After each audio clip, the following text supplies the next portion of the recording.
I'm excited to be here talking with Dr. Paulette Harris. And so I first wanted to ask, um, where did you teach and when did you begin teaching? Well, I actually began teaching in the early 1970s. I came back from a study abroad. I had been a French major, and I decided it was October and maybe I would like to teach. So I went to the Richmond County Personnel Office for the school system, and the gentleman there said, "You know, you're a French major. You should be able to teach reading." And I thought, well, I've always liked to read, so surely I would be able to teach reading. So in a matter of days, I was in a classroom, 15 students per hour, 5 sessions, 75 students teaching Title I reading. And I didn't even know what Title I reading meant. But there I was, and I truly never left that situation in the sense that I've always loved teaching reading to students of all ages. But in fact, I taught for 7 years in Richmond County. That first year, I was a Title I reading teacher. And the second year, they said, you can have a teaching assistant if you get a master's in reading. And so I thought, why would I not get a master's in reading if I could have a full-time teaching assistant with my 75 students who I had? So I started working on that, continued working that year as a Title I reading teacher. At the end of that year, they needed people to work in the summer program. So they asked would I like to do that, and I thought that'd be great. I'd be delighted to work with them. So I taught reading to 3rd and 8th graders during the summer, and at the end of the year, she said, if you'd like to do this next year, I would like for you to be our lead teacher. And so it was amazing. I was just asked right away to do that, and so I said, yeah, I'd love to do that. So they actually made me an instructional lead teacher not only for the summer, but starting that fall. And so for a couple of years, I was an instructional lead teacher. And one year, I was the school system diagnostician.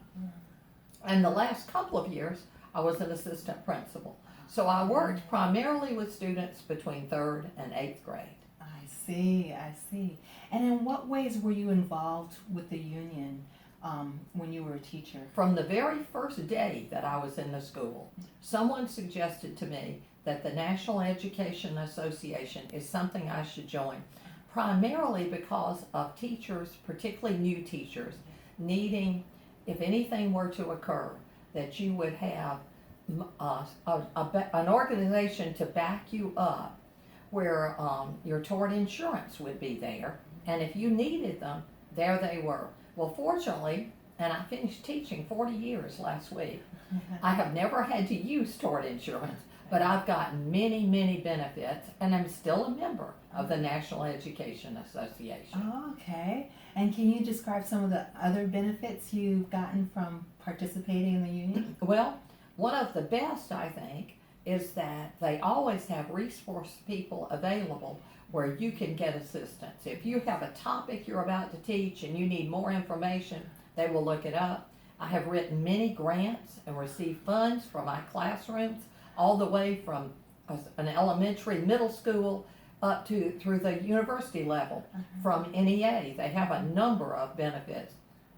And one of the ladies who was my Augusta University new National Education Association student president, she and I wrote a grant, and she got to go to Russia and study for 6 months. I'll never forget. So of all the benefits that I've ever been able to share, she had just gotten into our program, became our president of our state organization, and was able to study in Russia, which is a tremendous benefit. Wow, how exciting.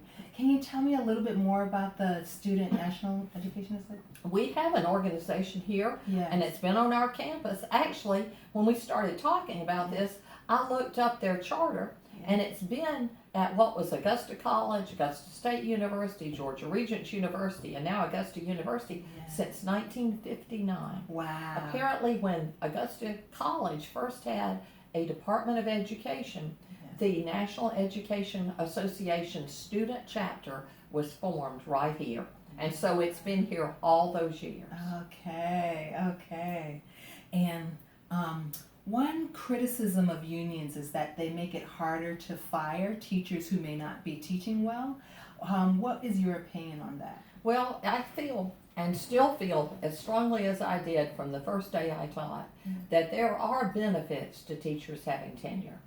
And by teaching several years, usually about 3, in a classroom, you're able to gain tenure if everything has gone well.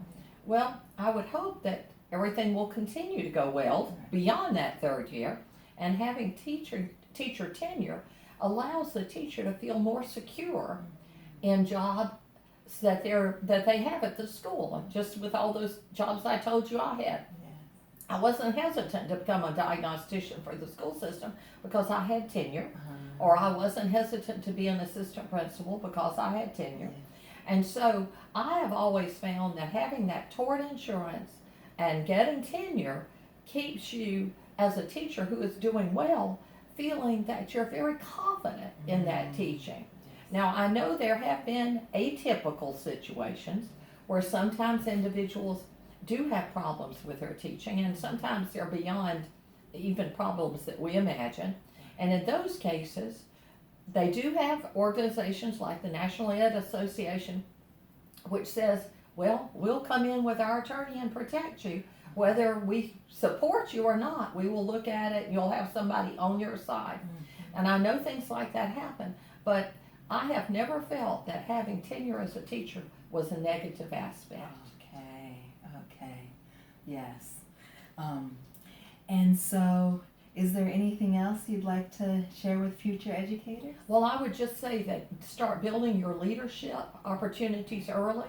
Consider the Student National Education Association, Student Georgia Association of Educators. It's far more than just tort insurance. It's the opportunity to travel, many times paid by the organization, and to serve not only as an officer at the local level at Augusta University, for example, but at the state level and at the national level, and to really get an opportunity to meet individuals you might never encounter, teachers who are far experienced and want to share it with individuals who are just starting to teach. Organizations in our chapter often not only have the opportunity to meet many teachers, but we also have a local organization where if you are one of our officers in the Student National Education Association, each year at the end of the year, our teachers, some of whom are retired, choose to give a gift basket to teachers who've been leaders at the undergraduate level with the kinds of things they think they're going to need in their classrooms, so they can start collecting early on, whether it's books to read to your children or it's things that sometimes you have to spend your own money on that they try to provide. But the main thing is developing those leadership skills early, so within just a few years you're that best teacher you can be, and then thinking about being the best leader in education you can possibly be. So I hope you'll think about that. Yes, wonderful, wonderful. Well, thank you so much for talking with me today. Thank you. It's been a pleasure.